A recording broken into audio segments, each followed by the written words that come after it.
Hi, Terry here. Welcome to Times Gone Tech. Well, today I'm test firing the MGV2 again, so don't go away.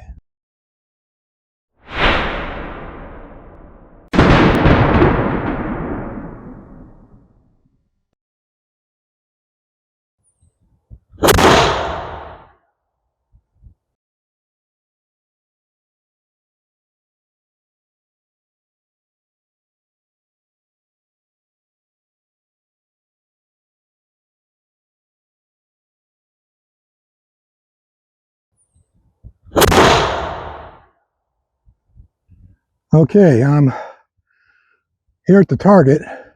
Now I've got it set up at 60 feet.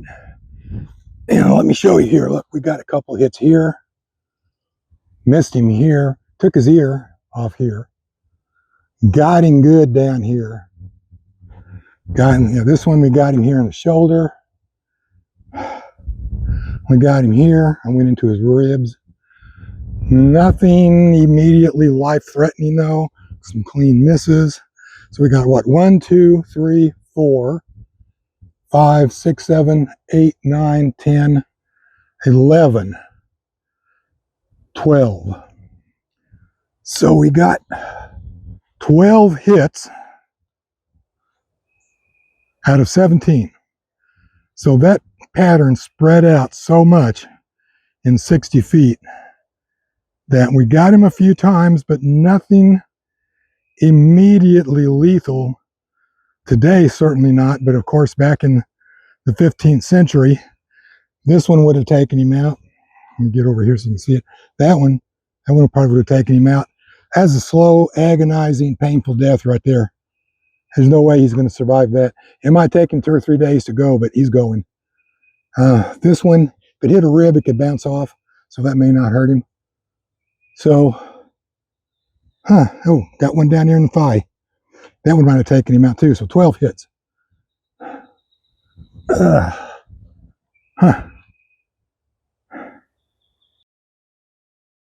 Okay, so let me explain what's going on here. As you can see from the mower behind me, today is yard mowing day, which I find to be just incredibly boring. So I got the part here where I was going to test shoot cleaned up, so I thought, what the heck, I'll just go ahead and do a quick test shoot. So I'm at 60 feet from the target. The last time I shot it, I was at 30 feet. Now at 30 feet, this thing was putting shot patterns about like that. So it spread out, 4 feet or more at 60 feet.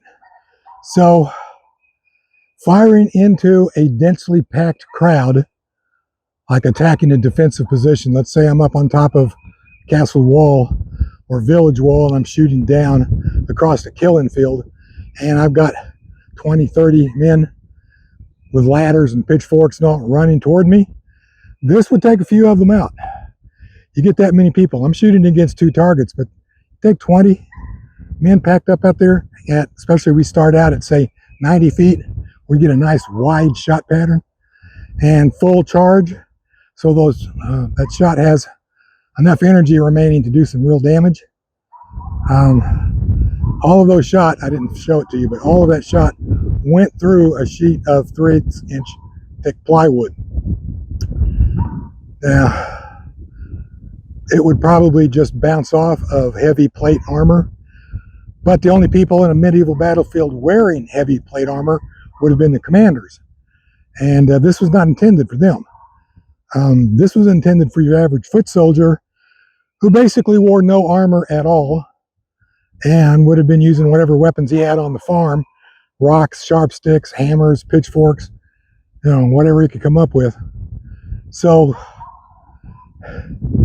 I don't know if I would want to run across an open field toward this thing. Especially, look at the range of motion that I've got here. I could get pretty much anybody coming from any direction out there want to come at. I can get them. So I'm going to load this up and shoot it one more time. And I'm going to bump the charge up a little bit. This had almost no recoil at all. That was a 12-gram charge. Let me explain that. 12 grams, not grains, grams of my Terry's own 1F cannon grade powder and 17 double-aught buckshot. Let's take it up to 14 grams and see what happens. And that'll be my final shot, because as you can see, I'm in my backyard, and my backyard happens to have neighbors on two sides. And it's a Saturday, so they're out doing yard work too. So I don't want to annoy them too much. So let's load it up and get another shot off. Okay, to reload this, I'm going to weigh out my powder, tare it also.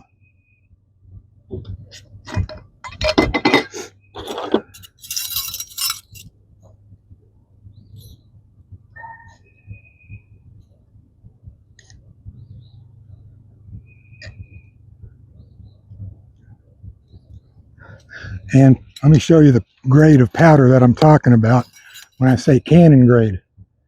If you can see that, that's a very coarse grade of powder.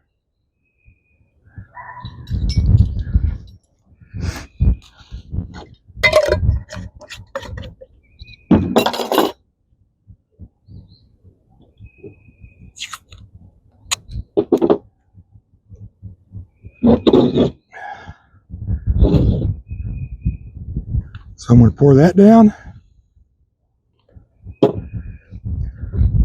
crumple up a couple leaves because I forgot to bring paper towels with me down. Pack that down. Now I've got my 17 double-aught buckshot pellets. A couple more leaves. Pack that down. We're ready to go.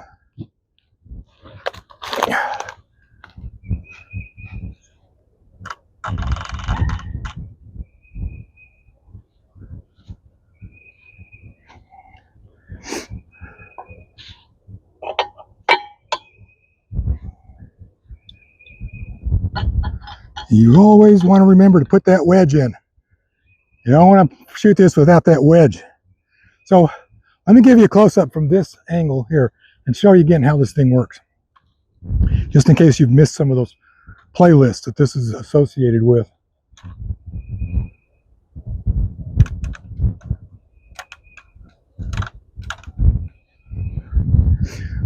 This is a late 15th century breech loading 100 caliber swivel gun. Now, this is not what you classify really as a firearm. This is light field artillery. It's down at the bottom end, at the light end, but it's still, this is not something that you could shoot holding it. It has to be on some kind of a stand, and that makes it artillery. So this is light field artillery. By breech loader, what I mean is you take this wedge out, and this back end here, this breech, it just slides out. And that's what you saw me loading. That holds all your powder, your shot, and it just slides in the back like that. Take the handle over, put this wedge in, and the thing is, yeah, it's going to hold that in there nice and tight. Oh, I got it upside down. That's what the problem is. Now the thing is, this breech plug is just held in there with friction. I just tapped it in with a hammer. And of course, this slides up into this back end here, and it butts into this barrel right about in here. So the only thing holding this together really is this wedge, because without it, this piece would just blow back whenever I fired it. Or this breech plug here would just blow out. So this holds the whole thing together. It goes through the frame. Frame is welded to the barrel, and then the breech, which you load separately, breech canister, that goes in back here.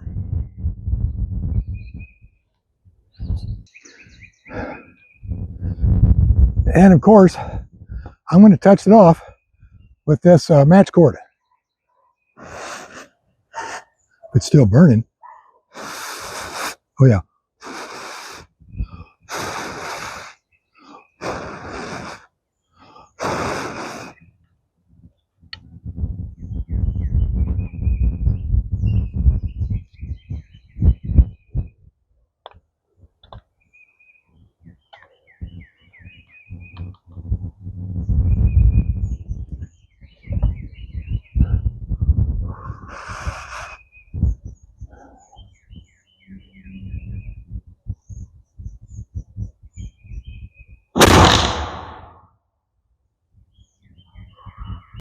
Okay, let's go have a look, see if we hit it any more times. Right in the middle. Yeah. Dead as a doornail. So this guy, he's gone. Even if he could still fight with this wound, he's still charging. That one definitely took him out. And remember, this is a half charge. Got him here. Well, they already had those two. We got a few more misses here. Interesting. A few more nicks. It's spreading out really wide. This pattern is. I'm just wondering if that's some of them coming across the top, bouncing off of that. Huh. So we got a hit down here. Yeah, we got hits just all over the place. So, and again, here, those just bounced off. Probably the leaves not giving it enough compression like paper would. But yeah, there we go. We got some more misses here. Got a wound to the hand here. That would definitely make it hard for him to continue the fight. Same with this. You lose your thumb, you can't really swing an axe or a stick or anything without your thumb. So that would have taken, you know, these, they may not be dead. This one is here and here. He's gone. This one, he might be dead. Again, that could hit an artery in there. This could glance off a rib and he might be okay. Or it could just go right through between two ribs and out the other side. The liver's over. The liver's on this side. So that might have down here. It might have got his liver, maybe. But nothing up in here, nothing up in here. But I wouldn't want to run toward it. I wouldn't want to be in their place running against that thing. Now remember also, that was about a half a charge, even 14 grams. Oops, well, there he is. See, he died. A full charge with this is 20 grams. So at twice the range, at twice the charge, it would have had a lot more range and it wouldn't spread out. It wouldn't spread out so fast. So there it is. Today's test shoot. I'd like to keep bumping the powder charge up and keep shooting it. But like I said, my neighbors are out weeding the gardens, mowing the yard, you know, things like that. And I don't really want to annoy them that much. Plus, the wind's picking up here. But I got everything set up. I might come back out here later this afternoon, maybe shoot a couple watermelons. So see you then. Okay, I'm back for my final shot of the day. And this time, I've got a full charge in it, 20 grams of 1F black powder. And what I'm going to be shooting at is those 3 tiny, teeny, puny little watermelons over there. Hey, it's April. It's the best I could get. Okay, make got 3 of them. I mean, maybe I could hit one. No, not at that range. I'm going to try it anyway. And I got a backup plan if I don't get them.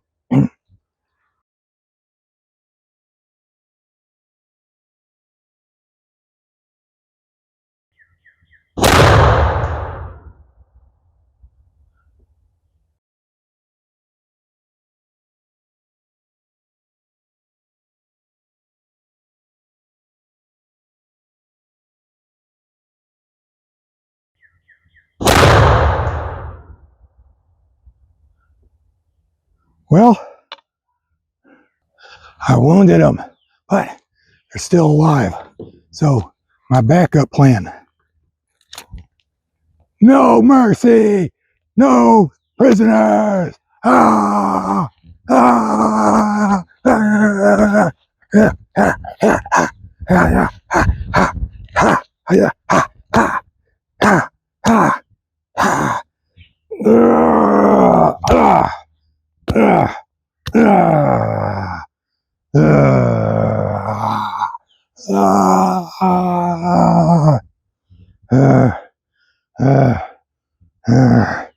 Uh,